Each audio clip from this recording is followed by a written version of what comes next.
我现在跟你一起出门，我都很困扰。我有一次好死不死跟王嘉尔一起坐飞机，好死不死。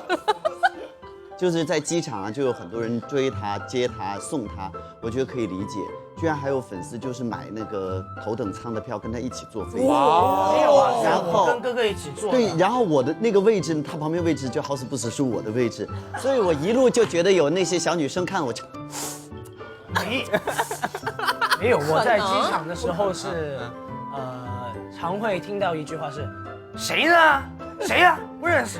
谁呀？哦，经常会听到这个，因为有很多人追他嘛，然后不认识的人就会在旁边说谁呀？这是什么？不是有不认识的人，是所有人都不认识。我觉得王嘉尔的粉丝非常有礼貌。我刚刚说的开玩笑，就是我坐在嘉尔旁边之后呢，嘉尔很困，那天他要睡了，然后我还没有睡，旁边那个女孩坐在就是我们中间隔一个走道嘛，那个女孩就这样捅我，不是那样很恶意的，就轻轻的捅我，然后跟我说何老师，谢谢你照顾王嘉尔。哇，好好哦。其实是哥哥你的粉，对，没有，我就特别想说，其实是王嘉尔王老师照顾我啊，都照顾我们，都照顾我们。啦。